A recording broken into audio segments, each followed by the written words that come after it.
Well, you probably recognize this Poe. This is the most famous likeness of Poe ever made. It's the one that shows up on t-shirts and tote bags, and about half the items in the Poe Museum's online store at shop.poemuseum.org. It's an immediately arresting image. And you might also know that for 91 years already, the Poe Museum has owned one of 4 original copies of the daguerreotype. It's actually on display right back there. It's kind of our Mona Lisa. People come from around the world to stare at that image and imagine they're looking into the eyes of Poe himself. Well, now we have a new early photograph of Edgar Allan Poe. And it's the one that he claimed was the best likeness of him ever made. So let's take a closer look.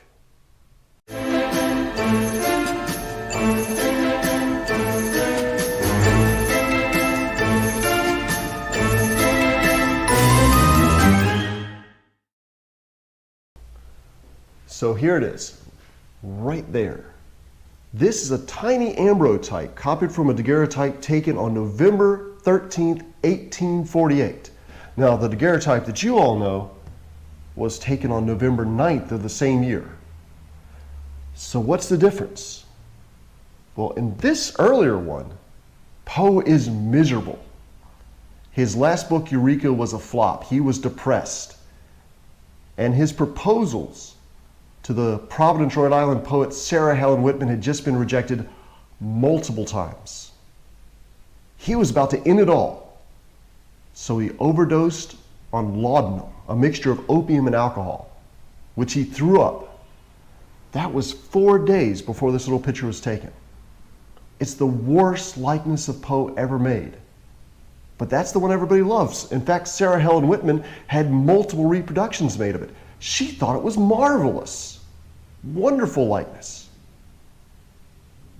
But this other one, she didn't care much for it, even though Poe apparently liked it. But this one shows a more optimistic Poe. After all, the same day this was taken, Sarah Helen Whitman agreed to marry him. Things were looking up for him. He wrote in a letter after a long and bitter struggle with illness, poverty, and the 1,000 evils which attend them. I find myself at length in a position to establish myself permanently and to triumph over all difficulties. This was Poe in a good mood. Now, this Whitman, she did have a condition.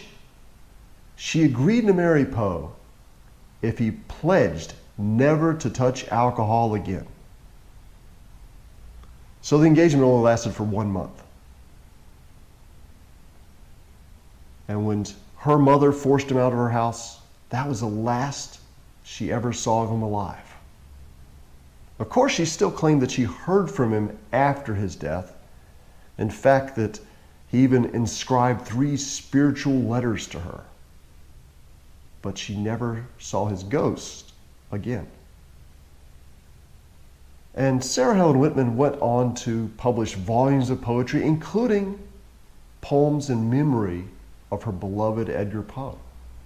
She even wrote a biography of Poe called Edgar A. Poe and His Critics, in which she defended his reputation against all the nasty things that his more spiteful biographers like Rufus Griswold had written about him.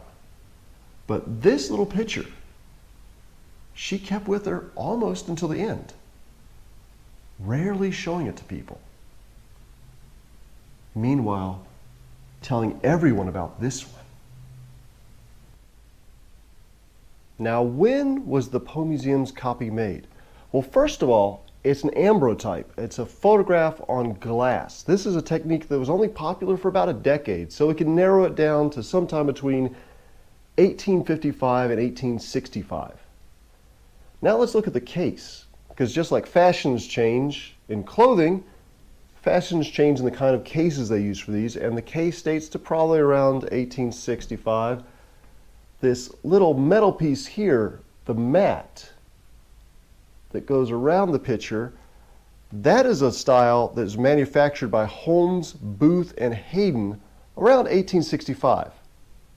This little piece right here, the preserver, the little thin one that holds the mat and the glass and everything else in place, that also was produced in the 1860s. So that helps us narrow down the date for this to about 1865. So why is the date important? It's because Sarah Helen Whitman still owned the original and was still keeping it sort of secretive at that time.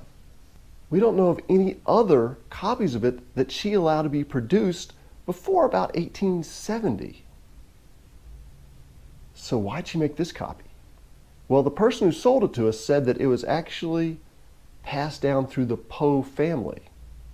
Which Poe family? There's lots of Poes out there. So it's tempting to think that maybe Sarah Helen Whitman had this made for one of Poe's relatives, but we really can't narrow that down quite yet. Now, if you've been paying very close attention, you might have noticed that this one is backwards when compared to the original or the other copies we've seen. And that actually strengthens the case for it to be a copy made directly from the original.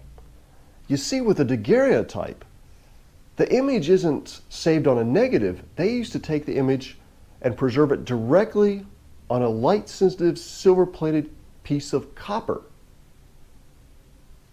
So it was preserved just like a mirror image, backwards. And when they made a copy, since they didn't have a negative, they would just take another photograph of the original, making that backwards. So our copy is backwards from the backwards one. Therefore, his part is actually on the correct side of his head. As far as the condition is concerned, it's a bit of a mess. You see, all the white parts on here, the light things, are on a piece of glass. And then the photographer back then would either paint the back of it black or put a piece of black paper behind it as a backing to make the dark parts. Well, it looks like over the years, the backing has flaked off. So in some parts, we see right through the picture. Now, this is something that can be fixed by a good conservator, so this is something we're looking into now. But for the time being, we want to make sure this image is preserved and it's available to the public. A decade after Sarah Helen Whitman allowed our little ambrotype copy to be made of her daguerreotype, she allowed the British printmaker Friedrich Bruckmann to create this copy, which he mass-produced. But he didn't think it looked gloomy enough, so he darkened the background and the coat. He made Poe look more menacing. Whitman saw it and said the picture looked awful, didn't bear the slightest resemblance to him. But this is the one that people like. So this is the version that was more often reproduced. Meanwhile, the lighter, more optimistic Poe is often forgotten. So that's why our little ambrotype is such an important document. It shows us a more rounded version of who Poe was. This is Poe, with dreams and aspirations for the future. The poet who said he wouldn't give up poetry for all the gold in California. So what do you think of our newly acquired little Poe portrait? Is this going to be the museum's next Mona Lisa? Would you like to see it reproduced on t-shirts, bobbleheads, book covers, and socks? Why don't you stop by the museum, see it for yourself, and let us know what you think? And if you'd like to help preserve this piece and restore it to its original beauty, and also to support all the museum's educational programming, why don't you become a patron at patreon.com/Poe Museum. Well, thanks for joining us tonight in the Curator's Crypt. And before I go, why don't I share with you some more gratuitous footage of the Poe Museum cats? After all, that's what you all came to see anyway.